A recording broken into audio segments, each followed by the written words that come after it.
And welcome to Zee money health show. मैं हूं मीनाक्षी आपके साथ, और सेहत से जुड़ी जानकारियों के लिए आप हमारे यूट्यूब पेज को लाइक शेयर सब्सक्राइब जरूर कीजिए। वेल, शो शुरू करते हैं और बुलाते हैं डॉक्टर राजेंद्र विश्वकर्मा को, जो कि एक आई स्पेशलिस्ट हैं और विश्वकर्मा आई हॉस्पिटल में पिछले 32 ईयर्स से प्रैक्टिस कर रहे हैं। Hello doctor, welcome to our show.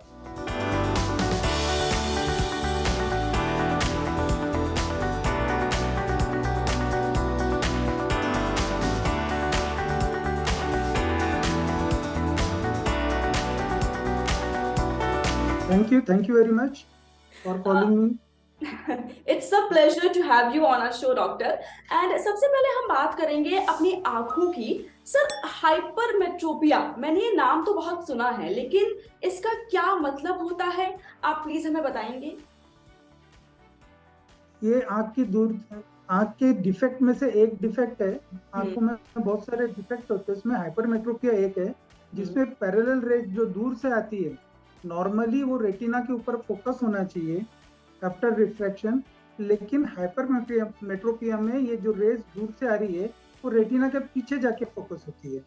इसकी वजह से पेशेंट को धुंधला दिखता है और ये बहुत कॉमन दूरदृष्टि दोष है। ओके, तो सर अगर किसी की पास की नजर कमजोर हो तो उसको हम कहते हैं हाइपरमेट्रोपिया। यस अच्छा यस यस। सर, क्या इसके टाइप्स भी होते हैं? क्या ये अलग अलग टाइप की होती है? हाँ, ये अलग अलग टाइप के होते हैं। इसमें एक सिंपल हाइपरमेट्रोपिया होता है। सिंपल हाइपरमेट्रोपिया में जो डिफेक्ट होता है वो बायोफिजिक्स की वजह से होता है। दूसरा होता है कि पैथोलॉजिकल मायोपिया, इसमें आंखों की कुछ डिसीज की वजह से हाइपरमेट्रोपिया हो जाता है, जैसे चोट लगने की वजह से लेंस सरक गया है, या फिर फिजिकल होता है। तीसरा चौथा काम होता है कॉन्जिक्यूटिव। कॉन्जिक्यूटिव मीन्स आपने कोई सर्जरी की है, मायोपिया की, और उसकी वजह से ओवरऑल होके हाइपरमेट्रोपिया हो गया। तो ये डिफरेंट टाइप्स है। इसमें मोस्ट कॉमन जो है फ्रंट बायोफिजिकल टाइप का है, ओके। जिसके अंदर कोई डिसीज नहीं होती है, पेशेंट नॉर्मल होता है, लेकिन उसकी बनावट की वजह से या उसकी जेनेटिक्स की वजह से उसके आईबॉल का साइज या तो छोटा होता है, या कॉर्नियल कर्वेचर डिफरेंट होता है, या उसकी एक्सियल लेंथ कम होती है। तो इनके कारण रेज ऑफ लाइट रेटिना में फोकस नहीं होती है और वो रेटिना के पीछे जाके फोकस होती है। इसकी वजह से पेशेंट को कम दिखता है और उसे हाइपरमेट्रोपिया होता है। ओके डॉक्टर, जैसे कि आपने बोला कई बार जेनेटिक रीजंस की वजह से भी ऐसा हो सकता है, तो क्या सर आप कहेंगे ये जेनेटिकली ट्रांसफर होती है, या फिर एक एज के बाद में भी बच्चों में ज्यादा पाई जाती है, या फिर अडल्ट्स में ज्यादा तादाद में पाई जाती है? क्या कुछ इसका रिलेशन एज से है, या फिर ऐसा नहीं है? नहीं, बेसिकली ये जेनेटिकली अगर मदर फादर को हाइपरमेट्रोपिया है तो बच्चों में आने के चांसेस बहुत ज्यादा होते हैं, लेकिन कई बार ग्रोथ की वजह से भी हाइपरमेट्रोपिया होता है। नॉर्मली हर एक बच्चा जब पैदा होता है तो उसके आईबॉल छोटी होती है और वो हाइपरमेट्रोपिक होता है, लेकिन जैसे जैसे ग्रोथ बढ़ती जाती है उसका हाइपरमेट्रोपिया कम हो जाता है। लेकिन कई बच्चों में ये कम नहीं हो पाता है और कंटिन्यू रहता है। तो एज की वजह से भी हो सकता है, जेनेटिक्स की वजह से भी हो सकता है। ओके डॉक्टर, बहुत अच्छी तरीके से आपने हमें समझाया कि एज की वजह से भी हो सकता है एंड जेनेटिक रीजंस की वजह से भी हो सकता है। डॉक्टर, इसके सिम्टम्स क्या होते हैं? मतलब धुंधला दिखाई देना एक तो ब्लर्ड विजन में कह सकती हूँ, क्या इसके अलावा और कोई सिम्टम बॉडी शो करती है? हाँ जरूर।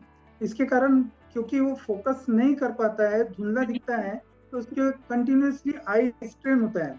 आई स्ट्रेन होने के बाद में सिर में दर्द, फोरहेड में दर्द, उसके बाद कंटिन्यूस वाटरिंग होता है। कई बार बच्चों में फोटोफोबिया भी होता है और बच्चे कंटिन्यूस आँख को मसलते रहते हैं। तो उसकी ये एक सिम्टम्स है। कई बार अगर इसको करेक्ट नहीं किया गया टाइमली तो कई बच्चों को स्क्विंटिंग होती है, आँख तिरछी हो जाती है, आँख अंदर की तरफ आती है। और भी टाइमली अगर नहीं किया गया, अगर एक ही आंख में हाइपरमेट्रोपिया है तो उसमें धीरे धीरे एम्ब्लायोपिया, जिसे लेजी आईज कहते हैं, वो होने के चांसेस रहते हैं। ओके। अच्छा, एक चीज सर मुझे आप और बताइए कि इसके कॉजेस क्या हो सकते हैं? क्या ऐसा है जैसे कई बार लोग बहुत टाइम तक लैपटॉप्स देखते रहते हैं, फोन देखते रहते हैं रात में बिल्कुल अंधेरे में, क्योंकि मैंने कहीं सुना था कि बिल्कुल अंधेरे में फोन भी देखना गलत होता है, आंखों पर गलत प्रभाव पड़ता है, या फिर सनलाइट में ज्यादा एक्सपोजर हो गया, क्या उसकी वजह से भी ऐसा हो सकता है?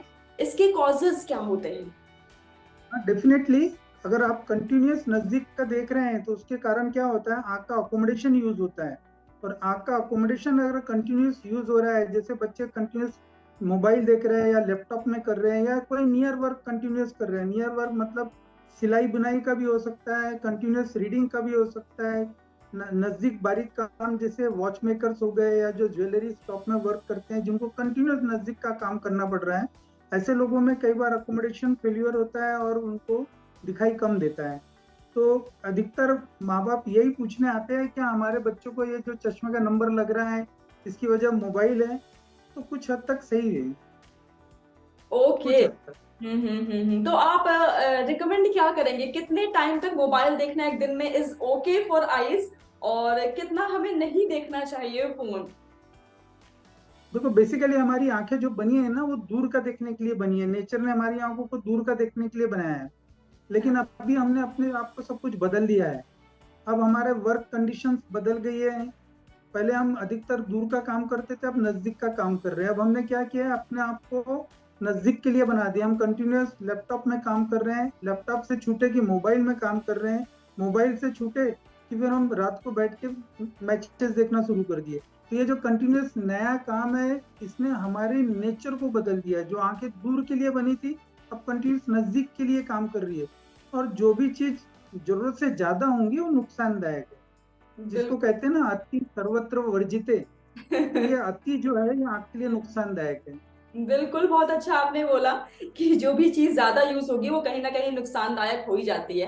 अच्छा, एक चीज और बताइए, क्या ये हाइपरमेट्रोपिया, क्या ये कंप्लीटली जा सकता है, क्योर हो सकता है या फिर नहीं?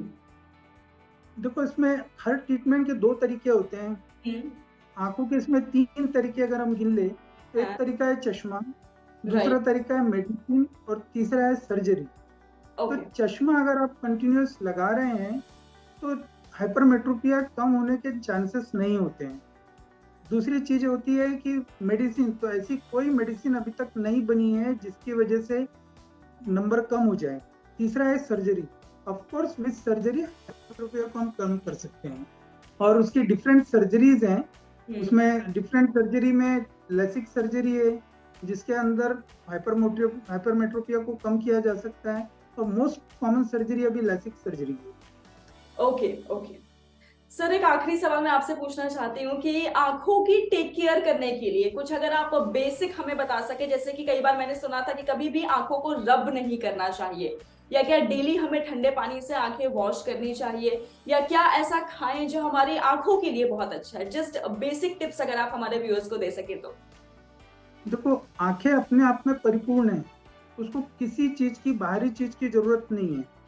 लोगों को में भ्रांति है कि आंख को अगर धोते रहेंगे तो आंख साफ हो जाएंगी, लेकिन आंख का जो सिस्टम है उस सिस्टम के अंदर में टीयर फिल्म है, और ये टीयर फिल्म अपने आप आंख को धोती रहती है। तो बाहर से पानी डालने की जरूरत नहीं। अगर आप पानी डालते हैं तो there is chances you can create infection.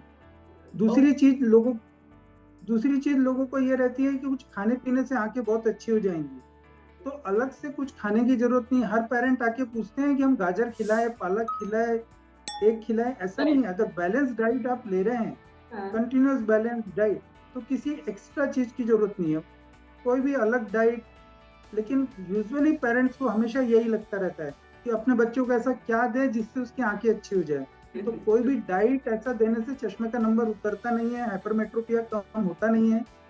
तो बेसिकली जो हम बाकी की चीजें देते हैं वो विटामिन ए के सोर्सेस है जो हमारी आंखों के रेटिना के लिए जरूरी है, लेकिन उसके नंबर में फर्क नहीं पड़ता है।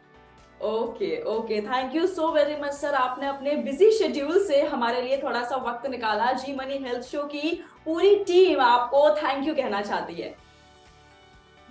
Thank you very much. So जैसा कि आपने देखा कि डॉक्टर ने इतनी अच्छी तरीके से बताया कि वेल बैलेंस्ड डाइट हम सब के लिए बहुत इंपॉर्टेंट होती है। ज्यादा टाइम फोन पर या लैपटॉप में नहीं देखना चाहिए, आंखों के लिए अच्छा नहीं होता है। और अगर आप इस शो से रिलेटेड कोई मन में सवाल है या फिर अगर आप कुछ पूछना चाहते हैं, कमेंट सेक्शन में आप जरूर लिख सकते हैं। मैं नेक्स्ट शो में आपसे मिलूंगी एक नए सुपर स्पेशलिस्ट डॉक्टर के साथ। टिल देन अपना ख्याल रखिए, क्योंकि अच्छी सेहत हमारा वादा।